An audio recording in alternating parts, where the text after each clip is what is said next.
So let's start with all of the big news. The Secretary of War, whatever you want to call him, Whiskey Pete Exile, gave his briefing this morning. I've been following the news since 3 a.m. It's now 9 a.m., so I've had 6 hours of buffing up to go through all of the activities. And I'd like to call attention to one thing right off the bat. I have been involved in many, many major military operations, bigger than this, right? Operation Desert Storm was much, much bigger than this war by an order of magnitude. No matter what Whiskey Pete says, this is nowhere near it. We had 6 aircraft carriers, 6, right? Flying almost, 700 combat aircraft off of it, just off carriers. We had the aircraft carrier Saudi Arabia. Every major air base in the Middle East was being open to our use.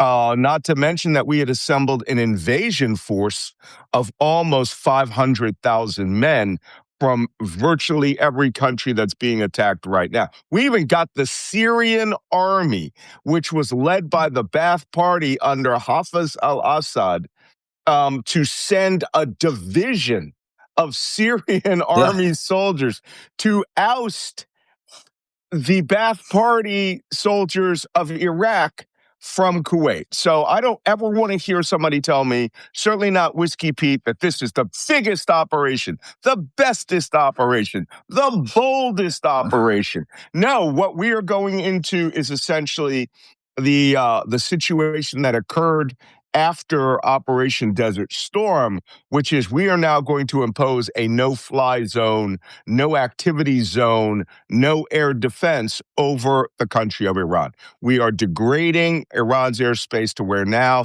as they said in the brief this morning, we will have air superiority in 1 week and total air supremacy soon after that. And there's a big difference. Superiority is we can fly in unopposed, only at a small scale. There could be risk. Supremacy is no one's ever coming up in the air to challenge us. So that's what General Kane said today. But I do want to call attention to something. I took part in Desert Storm. I was on the command ship at the beginning of the war, the USS LaSalle.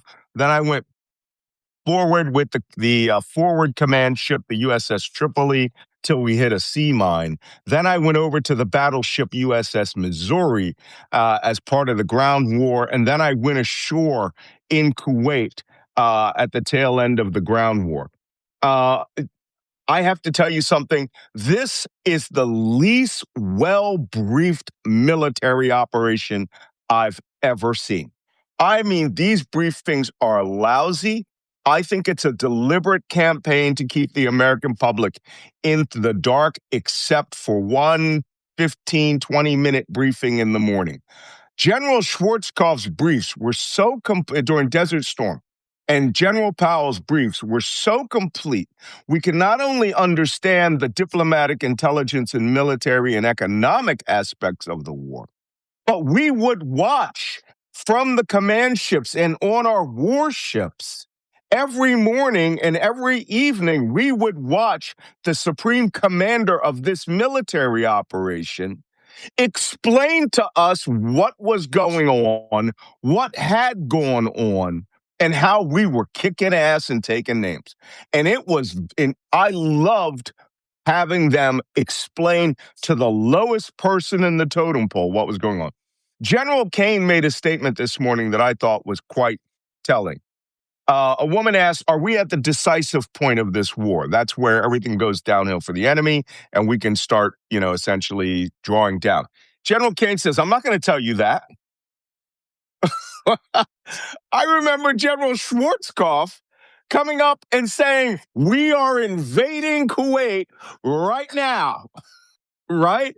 And this guy's like, we won't tell you. We're not going to tell you that because it would tip off our enemies. Bitch, our enemies are being bombed. They have a pretty good idea of what's going on. Okay? I always find it hilarious that they think that the United States, that only America and the West have the capability to collect intelligence. the best intelligence source for the Iranian leadership right now is probably, the BBC. Al Jazeera Arabic is outstanding. I'm sorry, I don't care what you think about him.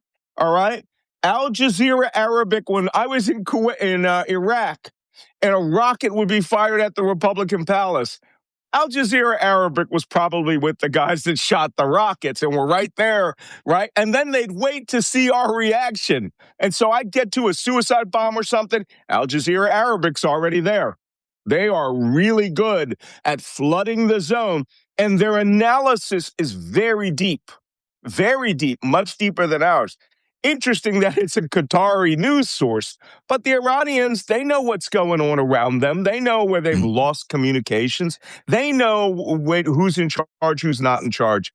Also, Al Jazeera is relatively journalistic. I mean, they really do journalism. They have people. I mean, I've spoken on Al Jazeera English a few times, but how our administration is now keeping us in the blind. It's the United States that's in the blind on this war. The American people really do not know what's going on. Another component of this is the journalistic quality of what's in the room is absolutely ludicrous at the Pentagon. Laura Loomer, conspiracy theorist, nut, and potential and possible concubine of President Trump, but is the first seat in the Pentagon briefing room. She's a war correspondent. So these briefings are terrible. I only learned one thing that I did not already know and confirm. And General Kane, I have to admit, General Kane's doing an okay job, but he's working with bad tools and he's working with morons all around him. And he has a set of orders that are simple. Praise President Trump, insult everybody else, give out minimal information. That's it. This is not, I will tell you right now, this war, Julie, you didn't know about Laura Loomer? Everybody knows about Laura Loomer. Oh, yeah, she's a war correspondent at the Pentagon now. She has her own office. They got rid of the New York Times and gave her their office. Or you believe this craziness? So anyway, what I was about to say is, if anyone ever tells you this is just like the best conducted war, the most rational, well thought out, planned, wrong. Desert Storm, 1,000,000 times better than this from the strategic picture level. What do you think, Jacob? Yeah, I think, when even the president admits there's no clear goal of this war and there's obviously no plan, there's no plan. And, these people don't care about reality. They don't care about facts. They don't care about knowledge. So they just turn the world upside down for their own purposes. And yeah, that's it, and that's what's so dangerous. But it's been like that for a long time, and now we're just seeing it in this war scenario in Iran, and it's crazy. And then they're talking about, no, it's not a forever war, it's not a forever war, and then President Trump says, and Trump, well, tell him exactly what he said. Trump actually said this yesterday. Yeah, I can't even remember the phrase, but we'll just keep going, and we have indefinite supplies of weapons, and we can go on forever, and whatever he said. So, but that's the sad state of affairs, and it's costing people's lives. It's costing American lives. It's costing Arab lives. It's costing Iranian lives. That's it. I can't personally understand what Donald Trump offered these Arab states to take the pummeling that they're taking. Because one, this has changed the fabric of things. I said this before. I lived in Abu Dhabi for 10 years. I worked for the sheikhs. My wife worked for the development sheikhs of the country, had $4.5 billion in projects that were under her. And I will tell you right now why they thought, and I was speaking to my friends in the Emirates about they need better programming, counter-programming to this for the image of the Emirates. They bought in Andrew Tate, the rapist, right? The guy who was sex trafficking from Hungary is flying in there, and he's bringing in some guy from the war room. I don't know who that guy is. Is it Benny Johnson? And they're like, we're going to Dubai. I might be going to Dubai if this lasts very much longer because, one, I feel more when I'm on the deck, right? When I'm on the ground. But I'm an intelligence analyst, right? I'm an intelligence professional. My job is to see this. Not only that, I have 3 Land Rover Defenders that have to be shipped back, and it'll be about a year before I can get them back. But my point being is that, I'm not going there as a rah-rah cheerleader of a place where with a guy like Tate, who, if they keep getting these Shaheed hits, this is the kind of guy who would, he's the kind of guy that would go out to a scene where people are dead and would be showing his camera and be like, Dubai can't be broken. It's like, you're a rapist, right? You were a sex trafficker that the Trump White House got out personally. Trump White House and a Silicon Valley billionaire was Mark Andreessen, I believe. Got him out of Romania off of his charges where he was in prison. Right? Yeah, exactly. And that's now going to be the front image of the United Arab Emirates. I love the UAE, but this is wrong, right? Sober-ass adults, but rah-rah cheerleader sex offenders? What the fuck? Yeah, but these, it'll destroy the UAE business model. It will also destroy the Qatari business model, and people can have their thoughts about it, but the way they have built up their, riches and their business attractiveness, etc., this is all going to be vulnerable. And as we've talked about, they have the 2 perhaps most busy airports in the whole world, and it's connected everything through Doha and Dubai. And when will people take the risk? Because unless something changes radically, the Iranian regime can always do this again. Yeah. Yes, they can. And apparently, according to Pete Hegseth, the purpose of this campaign is to remove all production manufacturing capability of ballistic missiles and drones forever. Now, I find that an amazing statement because, like I referred at the beginning of this, that we're essentially going into the 1980s, 1990s no-fly zone campaign that we began against Iraq.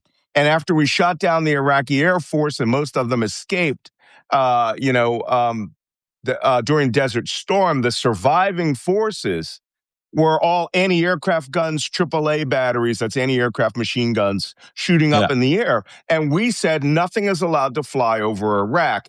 And for almost 10 years, was it that, until 2003, we had to fly thousands upon thousands of aerial missions over Iraq.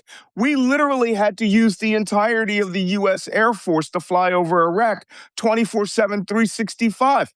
Now we're going to do that in a country that's 2.5 times the size of Texas. It's actually the size of the American Midwest, right? And that you don't think they're ever going to get an anti-aircraft gun? You don't think that they're ever going to use a surface-to-air missile? You think that you're going to now own Iranian airspace? To what end?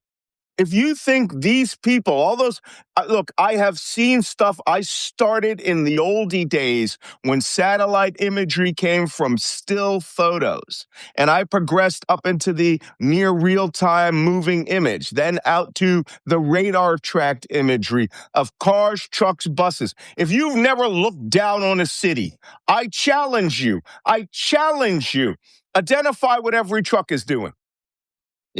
Identify what every minivan is doing. Tell me right now what that's doing in a city of 9 million people, right? And if you think everybody there is Mossad and everybody there is CIA and everybody's on your side, you've got another thing coming to you. If I were the Iranians and I was Joe Blow, new Iranian Revolutionary Guard commander, right, I would appoint 300 majors and captains. And I'd say your job is very simple. We're going to give you a bunch of cars, a bunch of trucks, and we want you to set up fake production facilities. And I want you to eat as many American bombs as you can. Right? Yeah. Just set up fucking tents, set up things, do activity, leave out a balsa wood, plywood shape of a Shahid drone just outside the facility, and then create an ambush or, do something that would make the Americans waste their bombs. These people think they're dumb. They're 93 million sophisticated people. We are on day 5. These people are in this for the next 10 years. They're not in this for short ball. This isn't the first inning to them. They're going to have 600 innings. And they, what do you say? But they don't have a clue what they're doing. They don't have a clue what they're doing. I mean, they're living in like a fantasy war game where they think it's a computer game or something. Well, that's essentially it. Let's move on because we have more stuff. First big story, a United States submarine was tasked out, and I suspected this all along. There was a naval international fleet review in eastern India on February 18th, and the Iranians, not presuming they were going to be in a war, had sent 2 destroyers out there as examples to be part of the International Fleet Review 2026. They went there, they displayed the warships. Those 2 ships, one of them had already come back to Iran and had been in Charbahar and had been sunk by the pier. The other one, the Dina, which is a frigate, made the unfortunate choice of leaving eastern India, transiting south of Sri Lanka. And when they got near the town of Galle, Galle, which, by the way, I had been to a few times because Galle was, the Sri Lankans were engaged in a massive terrorism war with a group called the Tamil Tigers of Tamil Eelam. Yeah. And that's where U.S. Special Operations, special boats were down there. And I was teaching to Navy SEALs and Special Operations boat operators. We were running tactical Sri Lankan classes so that these SEALs and special boat operators would actually be able to go, be prepared for contact with the enemy. And so we had Sri Lankan instructors in Coronado, and but murderous war. Yeah. Galle was their base where all of this was. It's a big Sri Lankan Navy base. Unfortunately, during the tsunami, it got wiped off the face of the earth. Literally. I went down, I was down in Galle about a year after the Sri Lankan tsunami, the big tsunami. And Galle looks like somebody had taken how can I put it? They had just taken a giant earth mover and scoured everything and then washed it clean and then left nothing but blank concrete pads. There was no naval base there. I mean, there were piers gone. Our boat support buildings, gone. Cranes, gone. The tsunami took everything. All that was left was concrete hardstand. So this vessel was transiting south of Galle, and then that was probably the U.S. Navy's red line. If it goes south of Galle and turns west, it means it's headed into the Indian Ocean towards the carrier battle group, which is about 1,000 miles away. And a U.S. Navy submarine put a Mark 50 torpedo into it and sank that ship. Right now, the casualties are the Sri Lankans have rescued 38. Some reports say 70. They say they have 38 critical, were recovered. When the ship put out a mayday saying that they had an explosion and were going on and were abandoning ship. Clearly a torpedo, and as a torpedo works like this. If this is the keel of a ship, it blows up under the ship. It doesn't hit the ship. It blows up under the ship and it creates a giant ball of water. And the pressure blast of that water will lift the ship up out of the water and physics will crack its keel. That's the steel line that has it. And the ship will generally break in half and go down like that. Or just get bounced in the air, crack its keel, come down, then roll over and sink. They had enough time for a mayday. So I think it was the second scenario. Right now, 101 men are missing.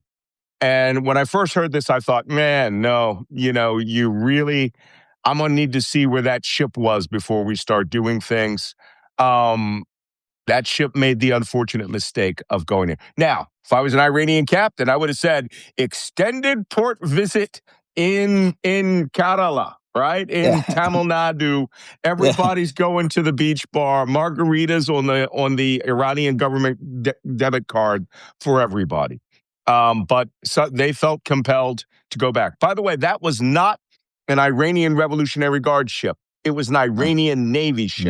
The Iranian Revolutionary Guard Navy and the Iranian Navy are two different things. The U.S. has sunk 17 Iranian Navy warships thus far, only one of them at sea that was actually in transit. Every other one was anchored, almost as if they were told, leave them there, go home, go have a margarita. So that's the big news was the sinking of that Iranian Navy ship off of Gaza. During the briefing by General Kane, he claims U.S. forces have degraded 75% of the Iranian ballistic missile capability, right? That there are 75% less launches than in the first days of the war based on their destroying launchers and destroying missiles. That's possible. But it's also possible that the Iranians have a strategy and they have pulled back and hidden launchers. Yes. Yeah.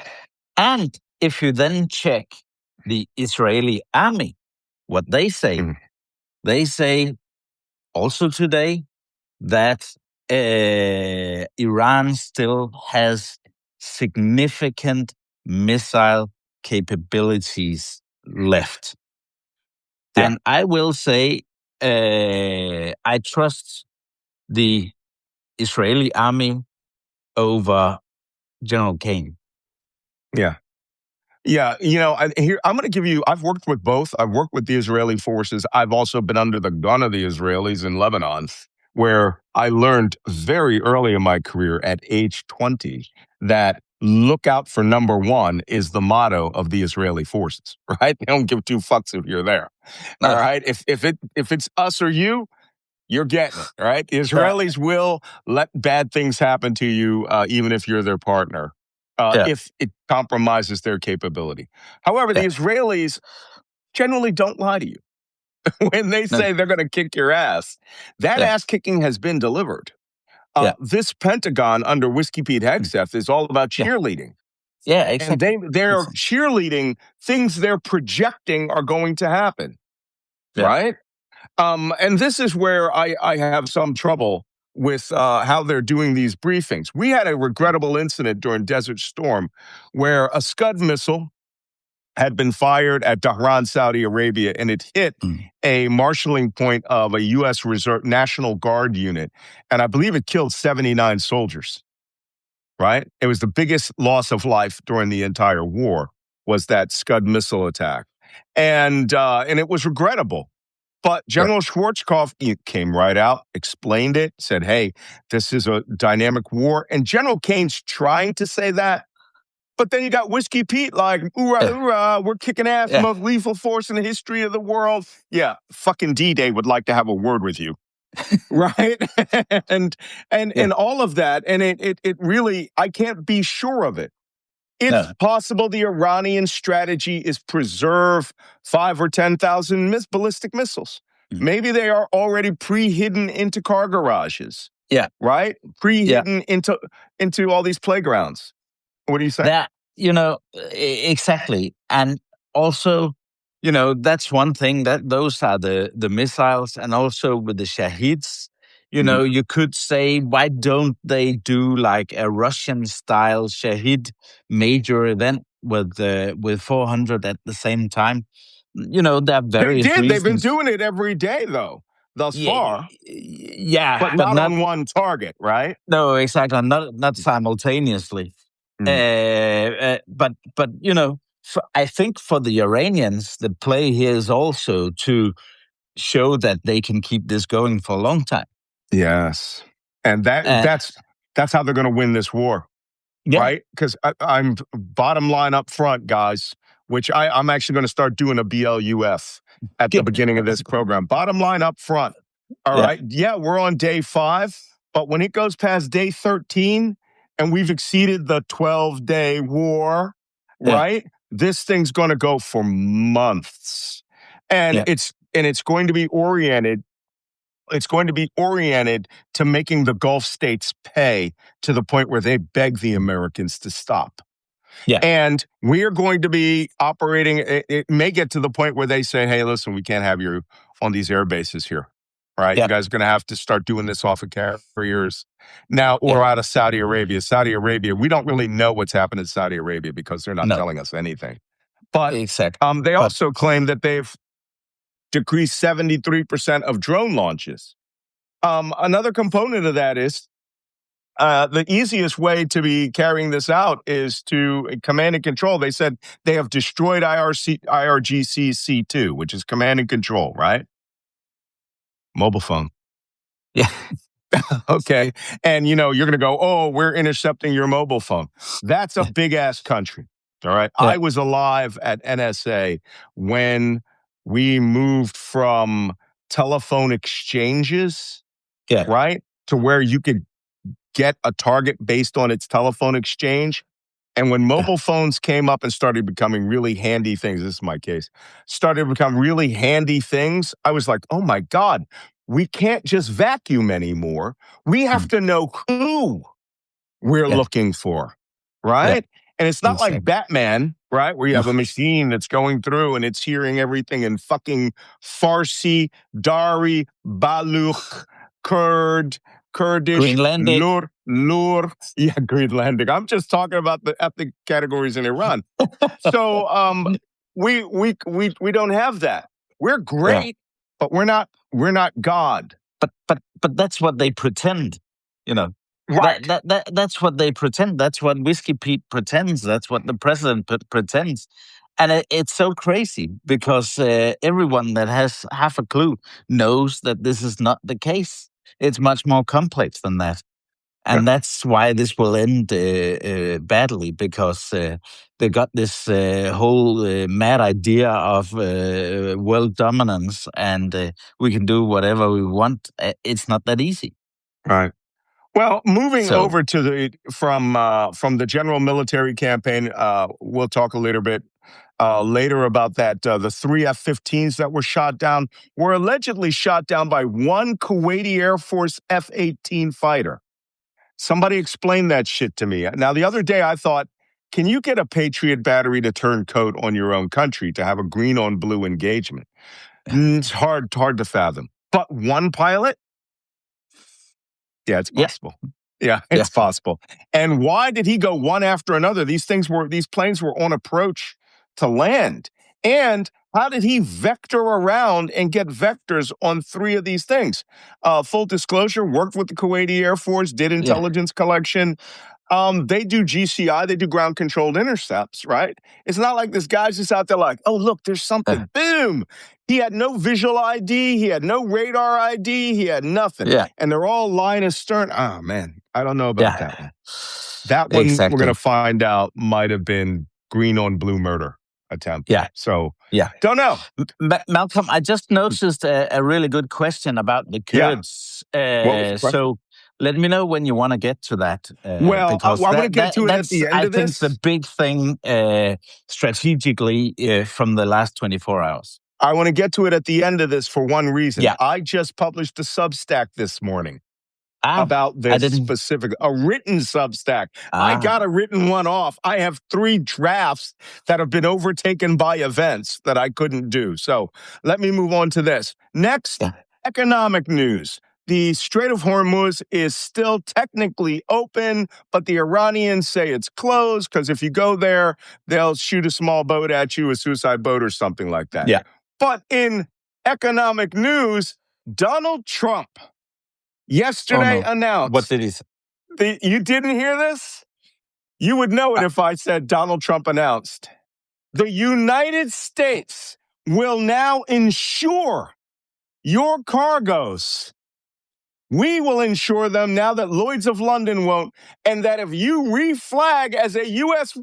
merchant ship, we will escort you in and out of the Strait of Hormuz in the Persian Gulf, which means officially the United States is now going to take over insurance duties, which means, by the way, I don't know if you've ever seen a ship at sea that was set fire to and sunk for insurance purposes, but I have.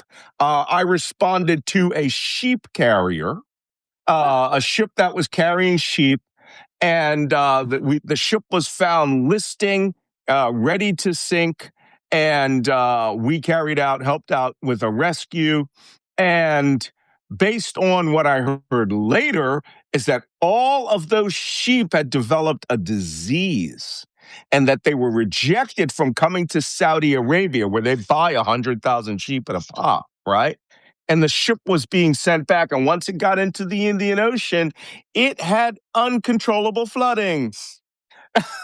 And which means the entire ship and the cost of all the cargo could be recouped by the ship owners.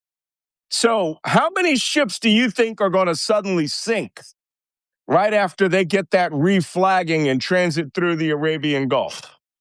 Right? Anybody that's got a shit-ass ship is going to sink it while it's insured by Donald Trump. Yeah. And this might sound good to some people, but it's completely unrealistic and crazy. It's insane. It's insane. The problem is, for these people who believe it, is that it's right up there with Trump Steaks, Trump University, now the Trump Insurance Company, where you are going to be paying premiums for the U.S. Navy to escort you in and out. I'm going to tell you something right now, Slicks. There are, count them, 6 surface combatant ships that could do escort duty that would be trapped in that little 33-kilometer box, to where they could be ambushed by dozens of suicide boats, airplanes, whatever, hang gliders, by the way, which I've seen, right? Suicide hang gliders. All of these things, through our tax dollars, we're paying them. And I know what Trump's going to say tomorrow. They're going to pay us, $100,000 less than they would have paid Lloyd's of London, so we're going to make profit. This is mind-boggling. Our government and our military is not doing this. I did this. This was done in 1985 to 1987 under a program called Operation Earnest Will. But it was only done for Kuwait's very large crude carriers. Only. Right? Only. And Iranians still managed to put sea mines into the Persian Gulf to where ships struck these American flag tankers, struck those mines while being escorted by us. Yeah. Right? I mean, what was the name of those ships? They'll pop into my head any minute now. And then in 1987, we still, by the way, the whole time there, we had no idea how they were laying these mines. Then in 87, we caught one of the mine layers. It's just utterly amazing. Operation Earnest Will, go look it up. And we're back to that. Like I said, I just finished my memoir, right? It goes from 1981, every military operation ever existed, up until Ukraine that I was involved in. And it's all happening again. I'm back in 1985. What the frick? Is skyjacking back next? I mean, it's got to be. But we spent 40 years trying to prevent this. Yeah. And they're like, it's like this, we can dominate the world, and we're invincible, and we can make it all. And it's just so crazy. It's just so crazy. Yeah. So somebody, I wrote this, right? Here's the kicker. I'm going to do this one in a Substack, and it's going to be called, I'm going to have a special Substack called AYFIK. Are you fucking kidding me? Right? That's what, if you ever see AYFYK, are you fucking kidding me?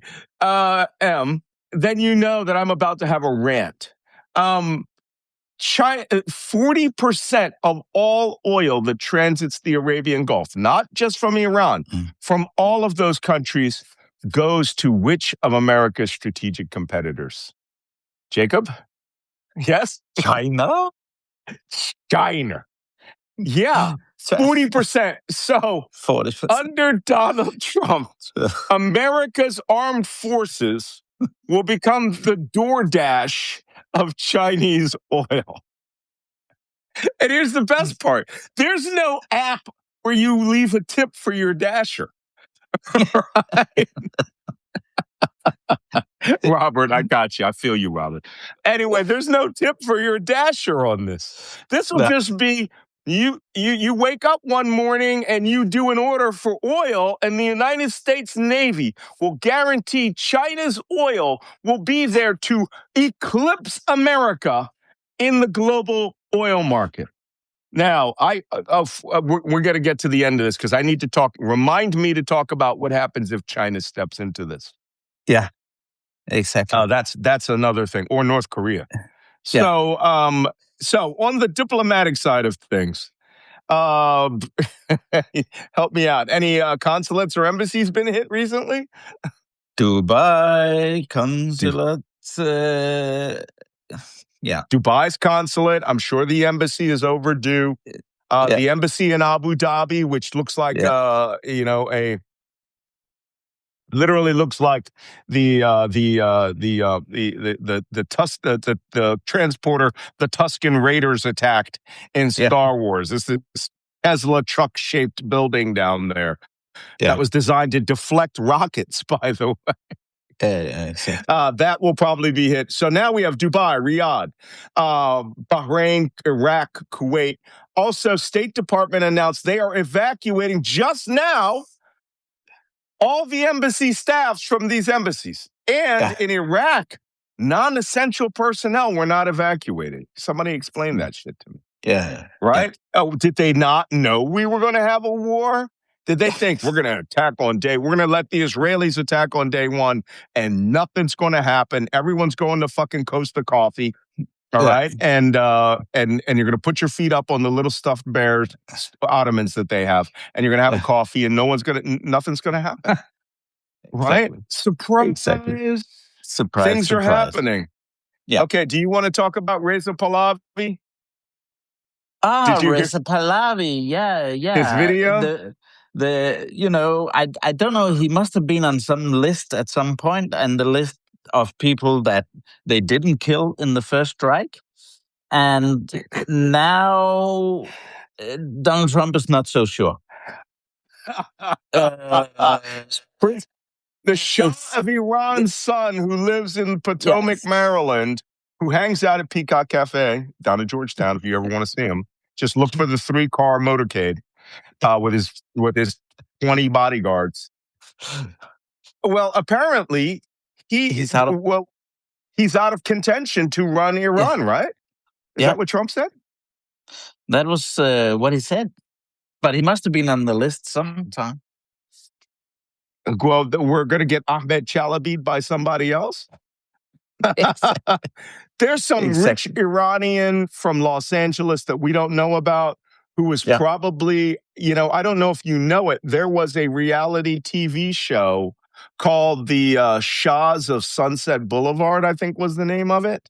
Okay, and it was about the Kardashians, who are Armenian, by the way, the Iranian uber insanely rich in Los Angeles. So it was a version of Real Housewives, The Shahs of Sunset. Thank you, Christina.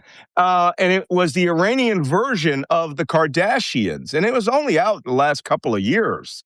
And it just showed the insane, rich-aged, crazy Asian lifestyle of the Iranian diaspora that lived in Los Angeles. And, they would crash, $1 million Maseratis and get drunk. And they all have skirts that almost never cover up the bottom of their panties when they go partying.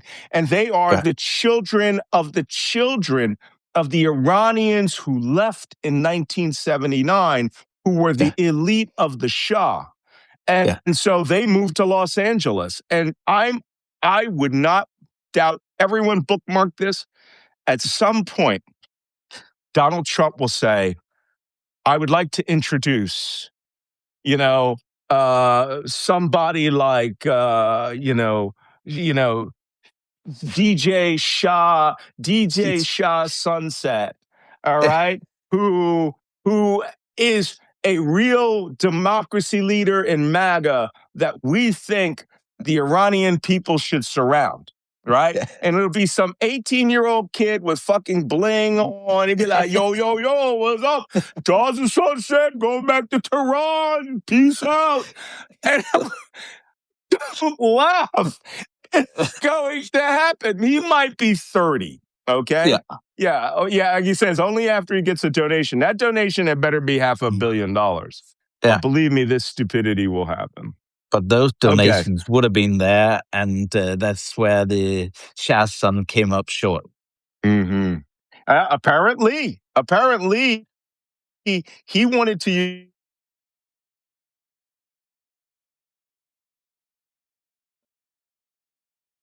Whoops, I'm sorry. Is there? All right. Sorry, my phone fell. Apparently, I'm back. Apparently, whoa. This is what happened when you don't have a great phone stand, right? And this is going to be on YouTube, right? This is terrible. Apparently, only the promise of my phone. I'm being jammed by the Iranians. Who I'm is going to it? put this. I'm going to put this now off of the phone stand, and I'm just going to put it on my laptop. Apparently, there is a video on YouTube that came out yesterday. They have not been able to confirm whether it's AI generated. It doesn't look AI generated. Where the prince, Reza Pahlavi, the son of the former Shah of Iran, says that he is prepared to die to liberate Iran. Okay. Prepared to die. And a lot of people are like, okay, you are prepared to die and you're willing to do that from Potomac, Maryland. So it's literally up there from the movie Shrek, which Lord Farquaad, who said, some of you may die, but it is a sacrifice that I'm willing to make. Yeah, exactly. Utterly amazing. So that's where we are. I want to give some, while I'm here, I want to give some missile Warcast. Jacob, feel free to chime in, man. I just, I know I can talk for an hour, but no worries. I really want your opinion on some of these things. Yeah, exactly. But I think we should switch to the Kurdish issue now, because you said you had put out a written Substack. And again, like I said yesterday, I'm sorry that I'm not getting any writing done. But I'm looking, because I have a full schedule all day, every day these days. Well, but before we go, let me do the numbers before we get down there, because I have Intel Schizo's numbers of things fired in this war.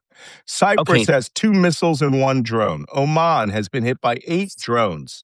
Bahrain, 73 missiles, 91 drones.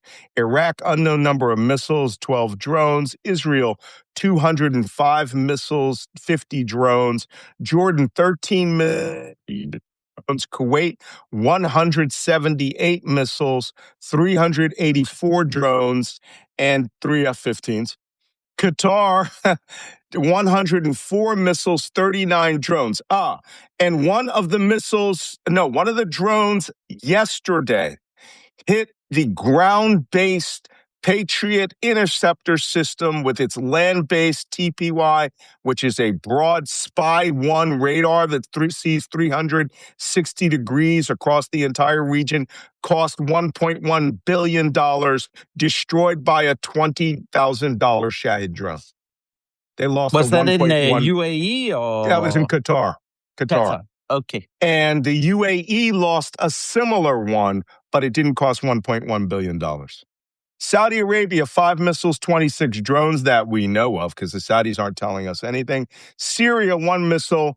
And the country that has been hit more than all of them, the United Arab Emirates, 194 missiles, 812 drones as of yesterday.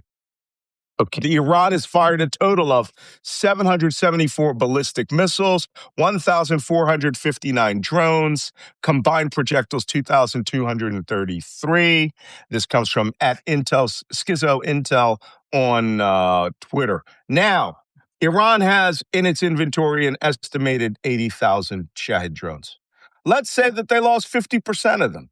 They still have as many drones as have been fired into Ukraine over the entire 5-year war.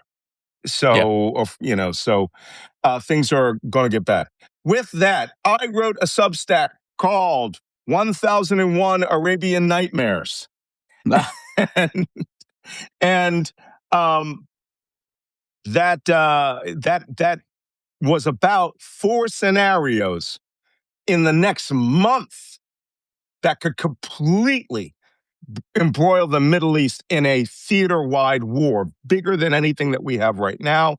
And one of those scenarios is rearm the Kurds, the Iraqi Kurds, and the Iranian Kurds, and Turkey invades the entire thing because they hate some Kurds. Okay, hit it. Here's your chance. And if we then count, just, rough estimate, if you compare the Kurdish population of Iran to the Azeri population of Iran, Azeri is Turkic, as you know, but just for our listeners, the Azeri population is Turkic, and that's why the Turks and the Azerbaijanis, Azerbaijan, they stick together, and there's about 1.5 to twice as many Azeris as Kurds in Iran. I have a little map for you that will help people out. This is the population of Iran by ethnicity, right? 48% are Persian. Over here in this yellow, where my cursor is going up and down, 10% of the country's population, about 9 million, are Kurds out of 93 million. But this red here, 2 times that amount, 17.1, are Azeri, right? And over here, where it's gray, is Turkey's Kurd population. And down here, where I'm pointing, is Iraq's Kurd population. And if these 3 things were combined to create a Turkish nation, or have enough military force to call themselves a Turkish nation, Kurdish nation, the entirety of Turkey, along with the Azeris, who would probably help rearm the Persians, would wipe them off the face of the earth. Is that your fear? Yeah. Oh, and that's they're not going to stand for it. I mean, this seems like someone just refusing to accept knowledge about this region that have just come up. But let's do this. Like, we had the Peshmerga in Iraq, and they stood firm against Saddam Hussein and ISIS, etc., etc. And they just come up with these mad, theories of something that can happen, and this is not going to end well. Well, it's not going to end well, but it's going to end even worse when we have the White House and people leaking in the Pentagon and the State Department that the CIA was ordered months ago to go up into Iraq with the Peshmerga and to make contact with, facilitate, quite possibly arm and train the Iranian Kurds, who, as you see down in this chart, are just 10% of that big pie. Good way to have everybody on that pie, plus the nation of Turkey, which has a huge armed force, 500,000 and up to 1.3 million if they mobilize their reserves, and some advanced weaponry to come in there and make sure that there will never be a Kurdish nation comprised of these 3 parts of the map. And at that point, you could suddenly see Turkey, a NATO ally, working with Iran as a nation when all the shooting stops. So that is a scenario in there that is one of the 1001 nightmare scenarios that I wrote about. And I know this is an issue close to your soul. You worked up there. I've been up to Erbil, Suleimania, Halabja, where the Saddam Hussein dropped chemical weapons. Actually, I was working the Iran-Iraq War mission that day that chemical weapons were being dispensed. There were some funny activities with the Iraqi Air Force. And within a couple of days, we were getting tasking like, hey, I need you to laser focus on this thing that's going on. We think chemical weapons were dropped a couple of days ago. And hey, it could get bad. Another one of the scenarios that I wrote, please go to my Substack and go check that out. We're going to end here shortly. But before you do anything, we have 1,600 people watching. Go to this upper little bubble in the upper left where it says Black Man's Spine, has my little picture, that little gray oval thing. Press that. Press that right now, and you will see at the bottom the subscribe buttons will come up for myself and Jacob Carsbo. If you haven't subscribed to both of us, please do. If you subscribe to me, please subscribe to Jacob. He's only got 5,000 followers. We're trying to get him up to at least 50,000. So, because we're trying to make him the biggest defense influencer in Denmark, and he's on his way. And also make Substack bigger. We got to give him some of that Substack love. You don't have to buy a subscription if you don't want to. Make Substack bigger in Denmark. You're big with us here. Okay, that's it for today. Things are already hitting already. There's already been some impacts in Israel.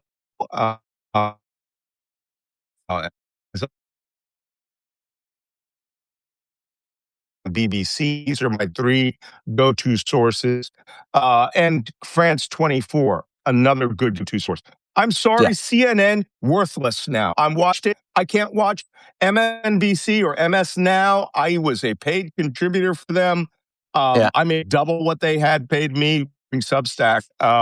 They're awful. And Fox News, unwatchable, right? And stuff, Twitter now is a hive of bullshit. Really, it's really awful. So don't do that. So don't use those sources unless you're looking at it. And we're starting to see artificial intelligence generated for. And boom, we go. Just, you guys didn't know, the Ecuador.